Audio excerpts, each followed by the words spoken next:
LA Knight versus Logan Paul uh, for the United States Championship. I I had a weird I had a text from my dad after this match Mm-hmm. saying, because he's not an LA Knight fan, he feels like probably how his demographic is supposed to feel about LA Knight. I'm not gonna lie to you, that he's just a Hulk Hogan Stone Cold ripoff. Um,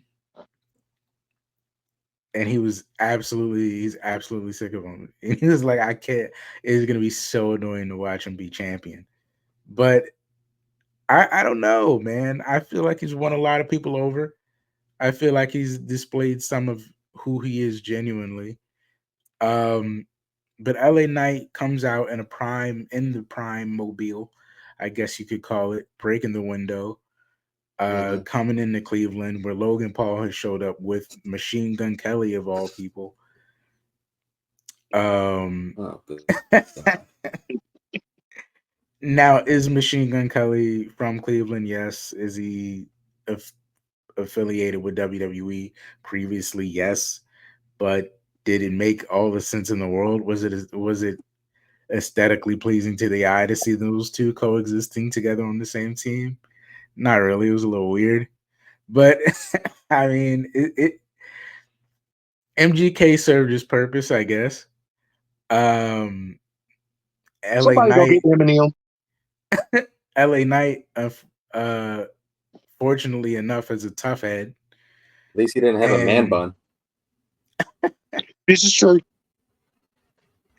listen, Brock had a man bun. All right, tough guys have man buns too. You Yeah, just but gotta see, here's be. the thing: we scared of Brock. We ain't scared of MGK.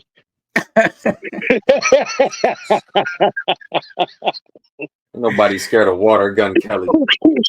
um, but unfortunately, the brass knucks chain must have been fake because it was not enough to put LA Knight away.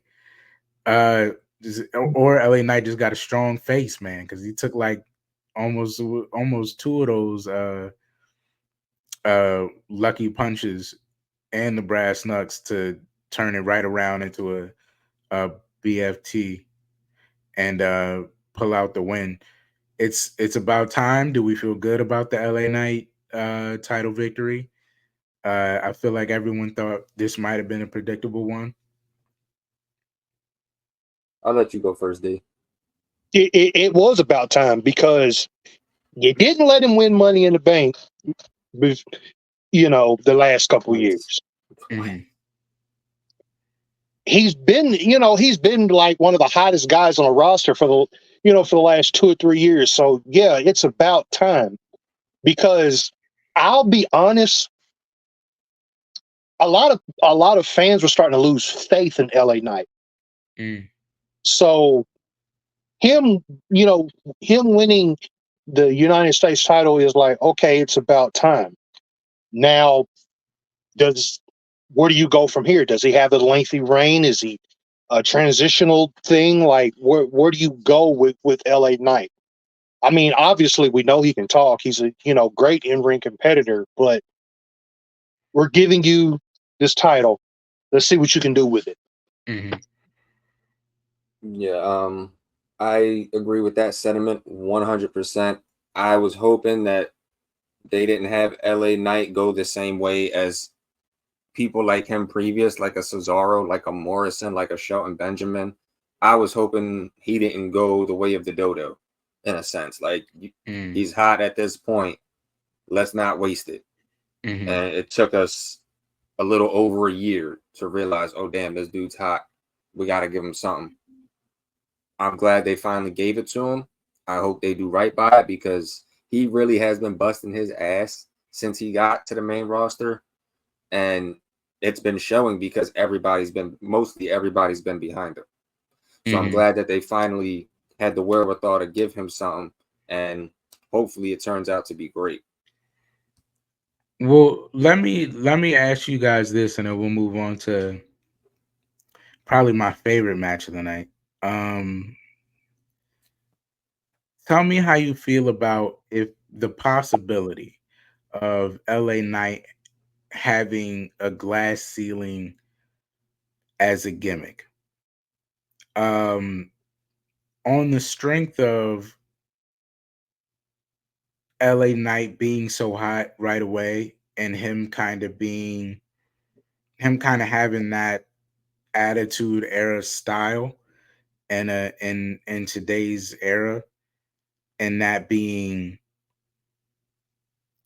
kind of the great makeup of his gimmick, even though he genuinely is just being who he is, but it just comes off so attitude era.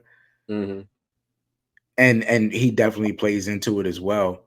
Do you feel like that's going to be an Achilles heel when you come up against characters like the Cody Rhodes and the Roman Reigns and the Seth Rollins of the world that are all kind of genuinely their character and they don't come off as such a remix to people? So Do you feel like there's a glass ceiling when he tries to elevate to that next level? so for now, yes. When I think that'll change, January 1st, 2025. When we finally get that Netflix deal and we can finally get into being a little more edgy with the way we talk and the way we act and everything else, I think the way he promos, the fact that they'll be off of cable and on a whole different platform, the way he'll be able to have even more free reign to say what he really wants to say and promo how he wants to promo. I think that's just going to build him up just a step higher even more now. So I think for now, for the time being, sure, there could be a glass ceiling there. But once wrestling hits that new platform, I think that glass ceiling won't even matter anymore. Mm. I agree with Duke again, 100%. He has the ability to shatter the glass ceiling, but for right now, he's kind of just poking at it. He's cracking it, but he Yeah. ain't shattered it yet. Mm-hmm.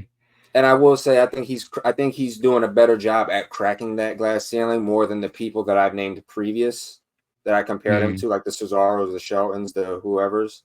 I think he's doing a much better job at least trying to get through the ceiling than them. Yeah. Yeah. And plus, you got to think with those other guys, Cesaro, Shelton Benjamin, those guys, they were great wrestlers, but couldn't talk. Yeah, and he happens to have the best of both worlds. Mm-hmm. Right. All right, I think people have been asking me to be the best in the world. Why, Eddie? Why?